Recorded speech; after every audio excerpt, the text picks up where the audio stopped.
NASCAR has had 2 days of testing at Phoenix, doing some different things with the cars, and then just a general kind of, with the old car testing things, and then also giving Jimmie Johnson kind of a new driver's test. We're going to talk about all of that stuff and some other news going on in the NASCAR world, but this test, a big one. Not as big as the ones over the past couple of years, because obviously that was the transition from the Gen 6 to the next gen car. So trying to learn more about the next gen car before putting it on the track, having every single team have them. They wanted to make sure it was right in every area. And so that was the biggest part of testing with this car so far. But now that we've had a full year of this car and that everyone has a little bit of a grasp of it, this is kind of one of the first big tests. So yeah, they're going to test a couple different things, or they did test a couple of different things in terms of aerodynamics, noise. We're going to talk about mufflers. That's going to be one of the big topics today, as it seemed to be a big thing on social media, but also just some of the other small tweaks on the car, and then about the teams and drivers that were in it. So let's start out with that. Legacy Moto Club. Let's just get it out of the way first. Jimmie Johnson, his first ever time in a next-gen car. Remember, the last time he raced was 2020. That was a Gen 6 car. So technically, he's almost like a rookie right now. Sure, it's only been 2 years since he's been out of it, or 2 or 3 years since he's been out of it. But it's a completely new race car. The size of it, the body, the engine, the horsepower, even the gearbox is different. There's 5 gears instead of 4, and it's sequential versus the H pattern. So it's a completely different car than what Jimmie Johnson's used to. I'm not saying that he doesn't know how to drive it, because obviously he drove it yesterday, but it was kind of his test, his legal test from NASCAR, that allowed him to run a few laps and, learn the car, learn the small little things about it, the twitches, the way it drives, how it handles, that kind of stuff, so he could get to learn the car. And there's also a lot of technological differences. The rear view camera, there's a camera on the back and the front, I think, that's like you can have, instead of having a rear view mirror like everyone has, it's a camera from the back bumper. You know what I'm trying to say? So I bet he's never used that. So that's something new he might have had to learn. But Eric Jones ran in the test today, where they ran different types of aero packages, ran the muffler for Legacy Moto Club. And then also Ross Chastain ran for Trackhouse, Joey Logano for Team Penske. Ricky Stenhouse Jr. ran for JTG Doherty. Christopher Bell ran for Joe Gibbs Racing. So we had a Gibbs, a Penske, a Trackhouse, a JTG, Legacy, and then we also had Brad Keselowski for RFK, as pictured here. And he also had a really nice paint scheme tribute to Ken Block, who tragically passed away recently. So I don't know if that's going to be the full season paint scheme, but if so, that's a really nice paint scheme. If it is, we'll talk about it on Friday. We're going to do a paint scheme preview on Friday, by the way. But anyways, yeah, so those were the teams testing. They did some single car runs. They did some, not necessarily pack testing, but racing situations. So they had all 6 cars out there. They had them do restarts. They had them do 40-lap runs. But here's the different things they tested. They had a couple different spoilers. They had a 2-inch spoiler today. They did that with the muffler, but the 2-inch spoiler, here's a picture of it.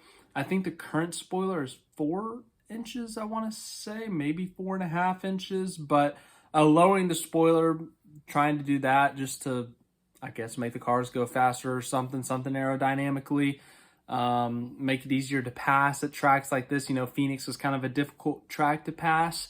And of course, we saw last year on the short tracks and road courses, those seem to be, in terms of the quality of racing, the worst races, which are usually the best races, but the next gen car actually did much better on the intermediate tracks than those 2 tracks. So they're trying to make it more fun, I guess, in terms of the viewer, for us fans to watch for the short tracks and road courses. So they're trying to make some tweaks, some adjustments on that. They tried something with the underwing, I think.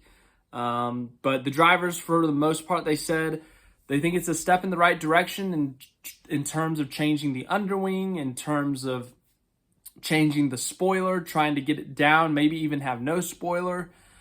But it's still not quite there yet. It seems like that's what they're saying.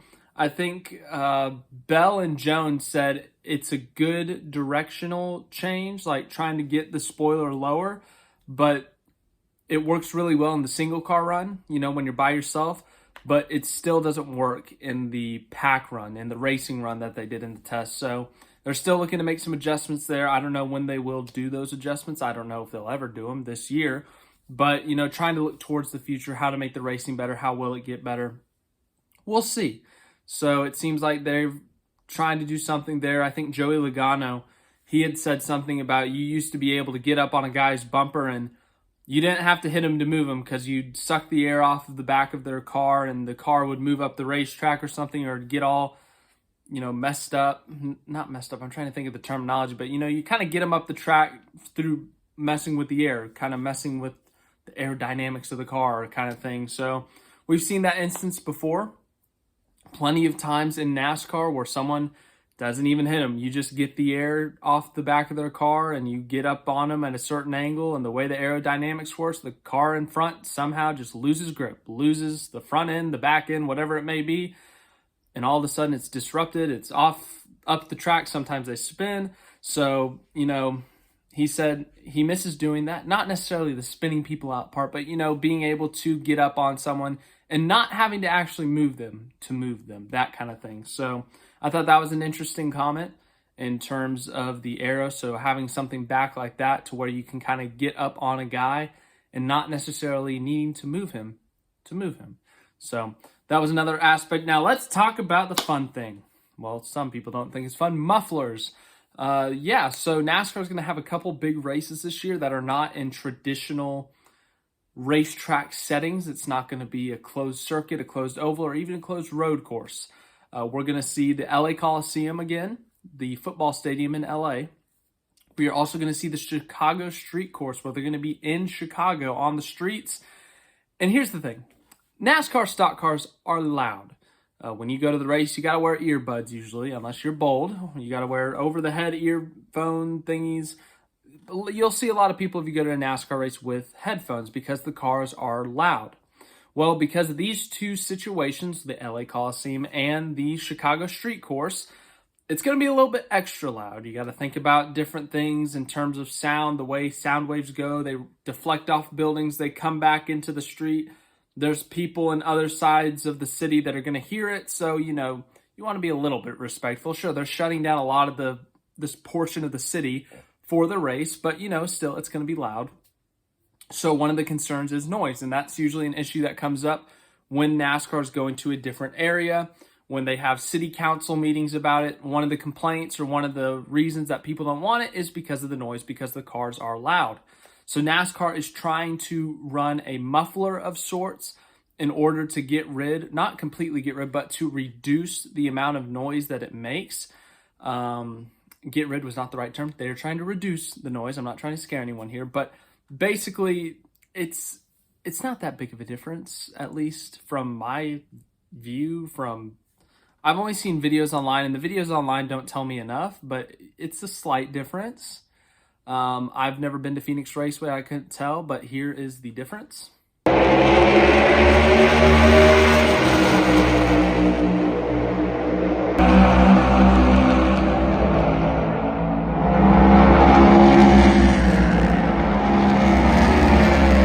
But yeah, I couldn't tell you how much louder, but Bob Parker says there is a difference, but it's not too big. So there are going to be fans screaming, like, oh my God, they put a muffler on the car. NASCAR is dying. This is terrible. I don't think it's the end of the world if they put a muffler on for 2 races. I think we'll be fine.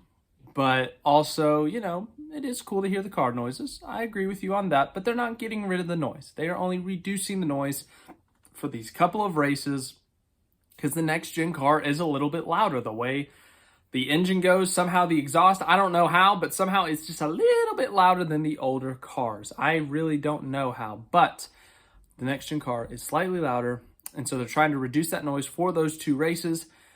And I think it's fine. It's not the end of the world. Honestly, if NASCAR had said nothing about it, I don't think a lot of people would have been able to tell the difference, unless it's more of a difference than I think it is. So it's not the end of the world. People are going to freak out. Don't freak out. It's a muffler. You'll be fine.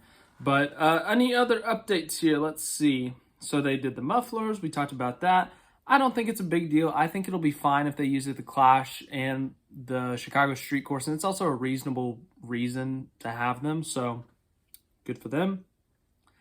Let's see. I told you they also did something. They put exhaust deflectors on the cars, and they think that's going to help with the heat.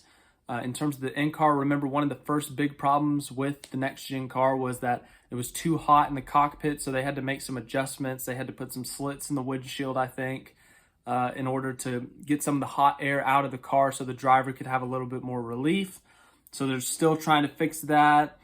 Some non-testing news. Ty Dillon's going to run some RCR races in the Xfinity Series in the number 3 car. He's going to have the sponsor of Ferris, which is also going to be sponsoring him at Spire. Chase Elliott's going to run the truck race at Daytona. I think the original driver for the team that he is running with, he's not yet 18, and you have to be 18 or older in order to run a track over a mile and a half, I think. So not quite old enough yet. So Chase Elliott's going to fill in for that race as they wait for their young driver. Back to the testing stuff. I don't see anything else. As I said, Jimmie Johnson getting his kind of first shakedown of the car. The mufflers being used. It's not the end of the world. It's going to be a slight difference maybe. I don't think it'll be a huge difference. It's not going to sound like a street car or anything. It's not going to make no noise. What else have we talked about? We talked about the different size spoilers, the underwings, all these small adjustments. I don't know if they'll be permanent or not, but we'll see in the future. Seems like they still have work to do in terms of some of the adjustments in terms of making the racing better, but we'll see what they end up doing. That's all I have for today. As I said, there were some other small news things in there. Chase Elliott's going to run a truck race. Ty Dillon's going to run some Xfinity races for his grandpa. But other than that, we'll see what happens. Friday, I want to do a paint scheme rating and review some of the first 2023 paint schemes that we have seen. I will rate them. I will tell you what I think, if they're bad, if they're good, and I'll see you then. So I'm looking forward to it. Hopefully there's no news tomorrow. I got a busy day tomorrow, but other than that, have a great day.